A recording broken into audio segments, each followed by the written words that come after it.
네, 여러분 새로운 2025년 한 해가 시작된 지 벌써 5일이 지났습니다. 어떻게 2025년 새해 다짐하신 것들을 좀 잘 지켜가고 계십니까? 저도 개인적으로 지난 그 성탄절 12월 25일에 예배 끝나고 집으로 돌아가면서 이제 더 이상은 나의 살이 이렇게 갈수록 충만해지도록 냅두면 안 되겠다 싶어가지고 사실 그날 바로 헬스장을 등록을 해서 12월 30일부터 나가보자 했는데 정말 지난 한 주 동안 정말 12월 30일밖에 나가지 않았습니다. 네.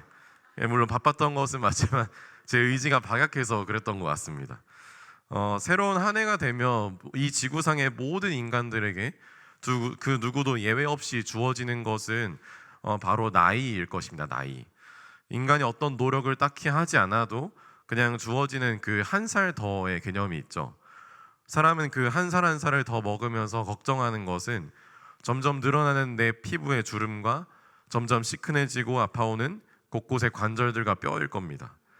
근육은 점점 줄어들고요, 살은 점점 그 생기를 잃어갑니다. 그래서 사람들에게 잘 보여져야만 하는 연예인들은 그 나이가 들어도 마치 방부제를 먹는 것처럼 그 피부에 건강에 정말 많은 투자를 하기도 합니다. 연예인이 아니어도 점점 일반 사람들도 많이 투자를 하게 됩니다. 우리 한번 양옆 사람의 얼굴을 한번 봐볼까요? 이렇게 한번 축복해 볼까요? 하나님을 사랑하시는 만큼 얼굴에도 광이 납니다.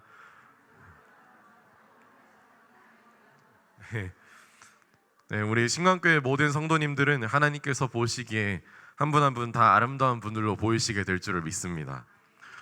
사람은 이렇게 외적으로 피부나 건강에 많은 투자를 하고 하지요.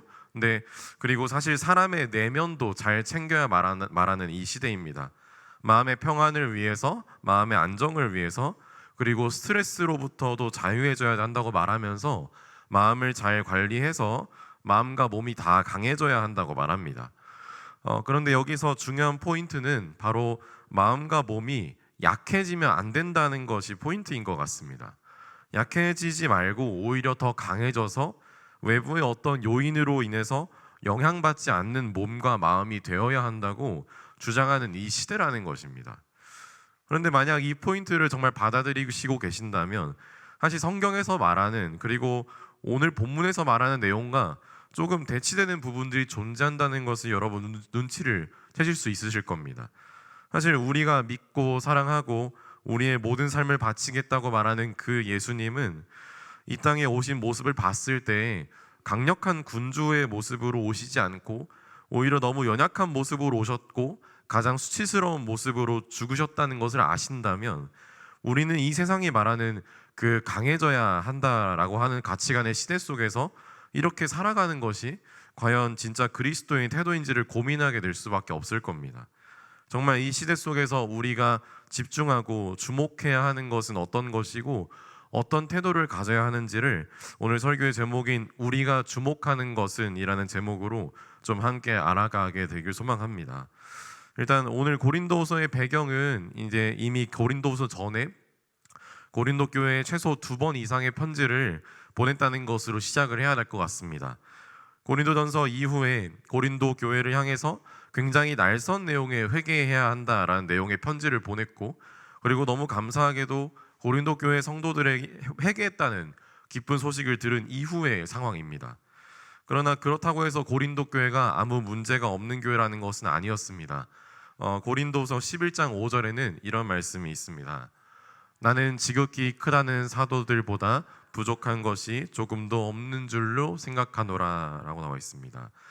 당시에 바울을 대적하는 어떤 사람들이 자신들의 그 화려한 언변과 이상적인 사역들을 펼치면서 바울보다 자신들이 더 낫다고 말하는 사람들이 있었다는 것입니다. 고린도 지역 자체가 그 말할 때 그 언어를 굉장히 유창하게 말하는 그 수사학에 굉장히 관심이 많았던 지역이라서 아무래도 그 문화권 안에서 산 사람들은 이런 지극히 큰 사도들에게 홀렸을 가능성이 없지 않았을 거라는 거죠. 또한 바울의 환난을 당하고 있었다는 사실을 고린도후서 1장 8절에 이렇게 나와 있습니다. 형제들아, 우리가 아시아에서 당한 환난을 너희가 모르기를 원하지 아니하노니 힘에 겹도록 심한 고난을 당하여 살 소망까지 끊어지고. 아멘.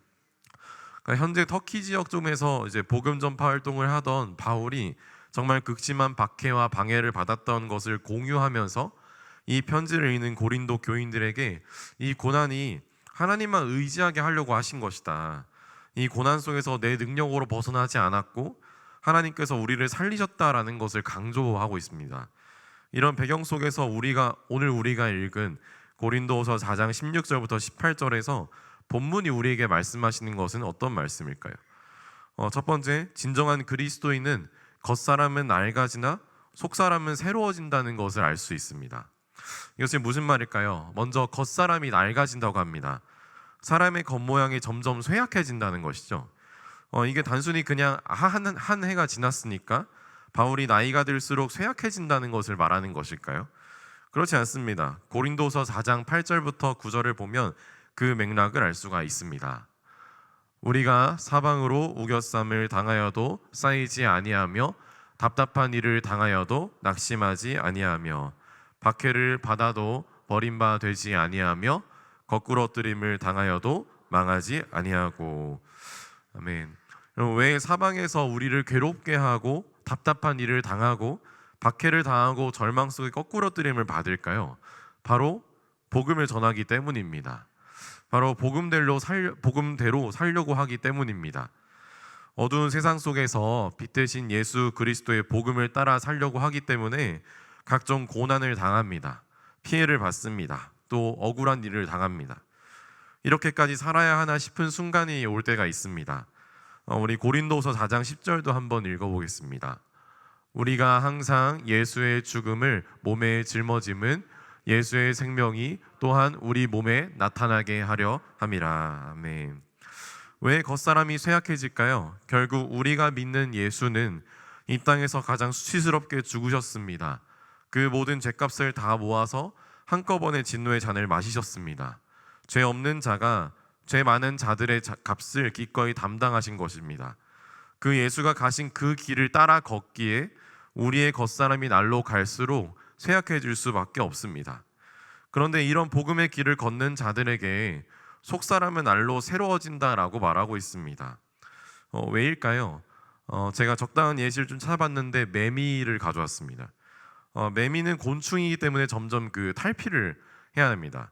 그래서 그 껍질도 처음에는 매미 자체였지만 시간이 갈수록 그 껍질은 점점 썩어 없어지고 그 안에서 새롭게 자라난 그 성충이 껍질을 벗고 날아갑니다.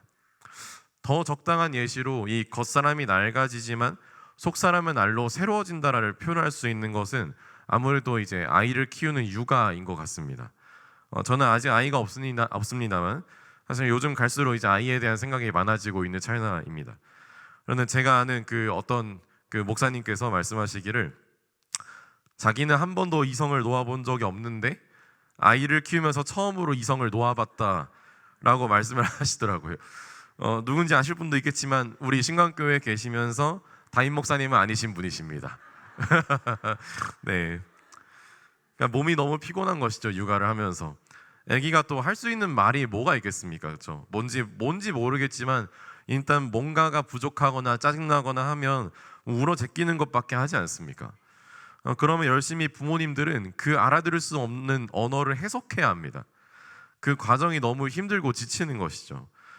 이렇듯 겉사람은 갈수록 낡아집니다. 하지만 그 육아를 통해서 발견하는 것은 그 아이가 갈수록 사랑스러워지고 부모님들 스스로의 연약함을 돌아보게 하고 무엇보다 하나님의 사랑하심을 더 크게 깨달아지게 된다고 고백하는 김모 목사님의 고백과 주변의 결혼 선배님들의 말을 좀 많이 들었었던 것 같습니다. 우리의 속사람이 새로워진다는 것은 좀 그런 것 같습니다. 하나님의 말씀에 순종하여 삶을 살아갈 때 분명한 피해를 보고 억울함을 당하고 사방이 나를 옥죄어 오는 것 같은 그 힘든 시간을 보낼 수도 있겠지만 그러나 그 속에서 그 모든 죄의 문제를 해결하시고 부활하신 예수를 경험할 수 있게 된다는 것을 말하는 것입니다. 고린도서 4장 14절에 이렇게 고백하고 있습니다. 주 예수를 다시 살리신 이가 예수와 함께 우리도 다시 살리사 너희와 함께 그 앞에 서게 하실 줄을 아노라. 아멘. 예수를 다시 살리신 하나님이 우리도 부활시킬 것을 믿는 고백을 하게 하실 것입니다. 그분이 아까 우리가 읽었던 말씀에 있는 것처럼 사방으로 우겨쌈을 당해도 쌓이지 않게 하시고 낙심하지 않게 하시고 박해를 받을 수는 있어도 하나님으로부터 버림받지 않게 하시며 세상이 거꾸로 뜨린다 해도 하나님은 우리를 절대 망하게 하지 않는다는 그 믿음이 그 속사람이 날로 새롭게 하실 것이라는 것입니다. 혹시 복음을 따라 살면서 예수님의 마음을 가지고 누군가를 사랑하고 헌신하고 봉사하시는 데에서 상처를 받으시고 어려움을 경험하고 계신 분들이 혹시 계십니까? 나는 정말 주님이 주신 마음대로 했는데 사람들이 잘 알아주지 못하는 것 같고 내 마음을 제멋대로 해석하고 억울한 일들을 혹시 경험하신 분들이 계십니까? 가정에서 홀로 믿음 생활하시는 데 있어서 가족들에게 극심한 박해를 받으시는 가운데 있으십니까? 세상의 거대한 재력과 명예와 현실의 무게 앞에서 하나님을 선택해왔던 인생들을 돌아봤을 때 더 이상 남아있는 게 없다고 느껴지고 오히려 더 손해본 것 같다고 생각하시는 분들이 혹시 계십니까? 혹시 계시다면 기억하면 좋겠는 것은 예수가 바로 그 죄인인 우리 때문에 먼저 죽으셨다는 그 사실일 것입니다. 그렇게도 하나님을 향해 삿대질을 하고 자기가 세상의 주인인 것처럼 마냥 살았던 그 이스라엘 백성들, 그리고 지금 우리를 위해서 그분은, 하나님께서는 우리를 너무도 사랑하셔서 먼저 죽으셨고, 그리고 그 누구도 죄의 결과인 그 죽음을 넘을 수 없었는데 예수님께서 먼저 그 죽음을 이기시고 부활하셔서 승리하신 분이시라는 것을 우리가 믿기를 소망합니다. 여러분, 예수 그리스도를 여러분 믿으십니까? 그분의 승리하심을 진짜 믿으십니까?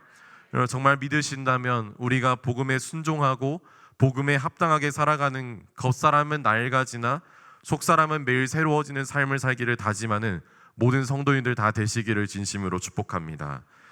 두 번째, 오늘 본문이 말씀하시는 것은 일시적인 고난에 집중하지 않고 영원한 하나님 나라의 시선을 고정하는 것이 진정한 그리스도인의 태도라는 것입니다. 함께 17절을 한번 읽어보겠습니다. 우리가 잠시 받는 환난에 경한 것이 지극히 크고 영원한 영광에 중한 것을 우리에게 이루게 함이니. 아멘. 이 말씀을 오해할 수 있다면 바울이 고난받는 것을 굉장히 가볍게 여긴다고 볼 수도 있습니다. 근데 바울이 쉽게 말한다고 볼 수 있겠지만 과연 바울이 그런 정말 당한 인생이 그러했습니까? 그렇지 않습니다. 바울이 어떤 고난을 받았죠? 고린도서 11장에 보면 바울은 복음을 전하다가 감옥에 많이 갇혔었고 매도 많이 맞았고 자신의 동족 유대인들에게 사심에서 한한 감함매를 5번 맞았고 3번 태장도 맞고 1번 돌로도 맞고 배가 3번 파선하고 밤낮 꼬박 하루를 망망한 바다에서 떠다니기도 했고요. 강물, 강도, 동족, 이방 사람, 도시, 광야, 바다, 거짓 형제들에게 위험을 당했다고 바울이 써놨습니다. 바울의 이 얼마나 고통스러웠으면 자기가 매를 맞은 숫자까지 다 기억하고 있었을까요? 그러니까 바울의 인생은 결코 쉽지 않았다는 것입니다. 그 누군가의 고통도 우리는 쉽게 말할 수가 없습니다. 그런데도 바울이 17절에서 말한 것은 무엇을 말하고자 하는 것이었을까요? 제가 10월에 이제 결혼식을 올렸습니다. 이제 3개월 좀 넘어가는데요. 사실 제가 여기 9월에 부임했을 때 살을 이미 많이 빼고 왔던 상황이었습니다. 그때 사실 그 전에 제 몸무게가 거의 93kg 정도를 육박했었고요. 그래서 옷을 못 입어도 이쁘지가 않았거든요. 근데 이게 사실 이제 결혼식 때 남자가 그렇게 중요하진 않잖아요. 그렇게. 근데 이제 저는 살 뺐던 이유가 신혼여행 가서 사진 찍는 걸 더 중요시 여겼기 때문에 그래서 한번 빼보자 해가지고 제가 식단이랑 운동을 시작했었습니다. 그게 한 작년 24년 그 7월쯤이었어요. 그래서 정말 저의 모든 식사가 그 밥 100g에 닭가슴살 100g 이렇게만 계속 먹었고요. 그거 외에 간식도 일절 안 먹고 정말 너무나 이제 힘들 때마다 이제 그 치킨 중에 그 구운 치킨으로만 이렇게 양념 없이 그렇게 먹었었거든요. 운동도 할 수 있다면 매일 아침마다 러닝을 뛰었고요. 그래서 제가 여기 부임한 이후에도 주일날 이제 교역자분들하고 식사를 할 때마다 다들 이제 경악스러워하셨어요. 어떻게 다 밥이랑 닭가슴살만 이렇게 먹냐라고 하면서 놀라하셨는데, 근데 결국 저도 제가 좋아서 한 건 아니었거든요. 저도 이제 먹는 것을 굉장히 좋아하는 사람이기 때문에. 근데 결국 그래서 제가 결혼할 때 이제 몸무게를 재보았을 때 원래 93kg였잖아요. 근데 75kg까지 빠졌어요. 그러니까 3개월 동안 18kg가 빠졌던 거예요. 이제 그렇게 이제 빼고 난 뒤에 이제 결혼식 이후로 제 입에 들어오는 그 환상적인 음식들은 지난날의 고통이 생각나지 않게 했습니다. 그러니까 그 즐거움이 다시 저를 이렇게 지금 원상태로 회복시켜 가고 있거든요. 즐거움의 산물이라고 보시면 될 것 같습니다. 여러분, 바울은 그 잠깐의 고통이 있어도 정말 끊임이 없는 영원한 하나님 나라의 즐거움이 있다는 것을 비교해 봤을 때 그 고난은 정말 아무것도 아닌 것이라고 말하고 있는 것입니다. 그러니까 무엇을 강조하는 것일까요? 바로 우리의 아버지 되시는, 우리의 보호자 되시고 인도자 되시며 구원자가 되시는 하나님과 영원히 기쁨으로 교제하는 그 하나님 나라가 우리에게 이미 임했고 다시 임하실 것이라는 그 기쁨을 말하고 있는 것입니다. 세상의 모든 즐거움들은 다 한계가 있습니다. 눈에 보이는 모든 것들은 영원하지 않습니다. 나에게 즐거움을 주는 어떤 물체, 사람, 재물, 심지어 자식들도 영원하지 않다는 걸 아실 것입니다. 우리는 모두 유한한 존재입니다. 그런 유한한 우리에게 무한하신 하나님의 그 감히 말로 형언할 수조차도 없는 하나님과의 관계를 이미 주셨습니다. 우리를 향해 사랑하신다고 말씀하시고 우리를 향해 세상 끝날까지 함께 하신다고 말씀하셨습니다. 여러분, 이것이 정말 중요한 것이 아닐까요? 영원히 소멸되지 않으시는 분이 영원히 무효되지 않는 선언으로 우리에게 약속해 주셨습니다. 이것이 진정한 그리스도인이 영원한 것을 바라야 하는 태도입니다. 지금 우리가 당하는 고통은 고통의 시간에 집중하는 것이 아니라 그 속에서 영원한 하나님 나라에 대한 소망으로 다시 일어나는 그리스도인의 태도가 필요한 것입니다. 저는 지금도 그렇지만 매우 불안정한 사람이었습니다. 특히나 이제 사람들의 이목과 그 사람들의 말들에 의해서 상처도 잘 받고 매우 신경을 많이 쓰는 사람이었습니다. 제 모교회에서 제가 청년으로 있을 때 청년부 회장으로 어떤 사역을 이제 기획하고 실행할 때마다 그 꼭 뒤에서 이렇게 말하는 사람들 있잖아요, 그렇죠? 말하는 그런 사람이 있었는데 참 신기하게도 그런 얘기들이 또 돌고 돌아서 또 저에게 또 들어옵니다. 이게 그냥 이렇게 알아서 거기서만 머물렀으면 좋겠는데 이게 돌아와서 들어오거든요. 제가 그런 얘기를 들으면 또 한참 이제 그 말들에 휩싸여가지고 막 좌절하고 낙담하고 그럼 이럴 거면 그냥 앞으로 다 하지 말아야겠다라는 쪽으로 생각하는 경우가 있었습니다. 근데 사실 그럴 때 저에게 가장 힘이 되었던 말씀이 오늘 본문 4장 18절이었거든요. 한번 우리 18절을 한번 같이 읽어보겠습니다. 우리가 주목하는 것은 보이는 것이 아니요 보이지 않는 것이니 보이는 것은 잠깐이요 보이지 않는 것은 영원함이라. 아멘. 우리의 겉사람, 우리가 잠시 받는 환난, 우리에게 보이고 들리는 것은 결코 영원하지 않다는 것, 영원하지 않은 것을 신뢰한다는 것은 곧 언젠가는 흔들린다는 것을 믿는다는 것이고 그것이 얼마나 미련한지를 저에게 알게 하셨습니다. 그러고서는 말씀하신 것이 마치 저에게 이렇게 말씀하시는 것 같았거든요. 형제야, 나는 변하지 않는단다. 나는 너의 마음의 중심을 알고 너는 나에게 집중하면 돼 라고 말씀하시는 것 같았습니다. 사실 그래서 그 이후에 정말 다른 사람들의 그 소리와 눈초리에 집중하는 것을 많이 내려놓게 되었던 것 같습니다. 그런 소리가 있을 때마다, 그런 눈초리가 있을 때마다 하나님께서 여전히 그 속에서 일하시고 계신다, 그리고 일하실 것이라는 믿음이 생겨나게 되었습니다. 나의 반응과 그 사람들의 소리가 영원하지 않고 오직 하나님의 일하심과 하나님의 나라만이 영원하기 때문에 그렇습니다. 사랑하는 신광교회 성도 여러분, 새로운 2025년은 역시나 마냥 행복하지 않을 것입니다. 복음을 선명하게 따라가면 따라갈수록 인생에 알 수 없는 고통, 인생에 알 수 없는 어려움, 남들이 다 헤아리지 못할 환난이 닥칠 수도 있을 것입니다. 그러나 우리는 낙심하지 않습니다. 왜일까요? 우리를 사랑하시는 그 사랑이 영원히 변하지 않기 때문입니다. 로마서 8장 37절부터 39절을 함께 읽어보겠습니다. 그러나 이 모든 일에 우리를 사랑하시는 이로 말미암아 우리가 넉넉히 이기느니라. 내가 확신하노니 사망이나 생명이나 천사들이나 권세자들이나 현재일이나 장래일이나 능력이나 높음이나 깊음이나 다른 어떤 피조물이라도 우리를 우리 주 그리스도 예수 안에 있는 하나님의 사랑에서 끊을 수 없으리라. 아멘. 아멘이십니까? 우리를 사랑하시는 그 하나님의 사랑은 영원합니다. 우리가 주목해야 하는 것은 우리의 눈에 보이는 고난과 역경이 아니라 우리를 여전히 사랑하시고 영원히 사랑하시는 그 하나님, 그 하나님과 동행하는 하나님 나라일 것입니다. 2025년 올 한 해 그 영원한 하나님의 사랑에 주목하여 모든 어려움과 역경 속에서 우리의 겉사람은 계속해서 낡아지고 쇠약해지겠지만 우리의 속사람이 날로 강건해지고 하나님을 더 사랑하게 되는 모든 성도인들 다 되시기를 주님의 이름으로 축복합니다. 기도하겠습니다.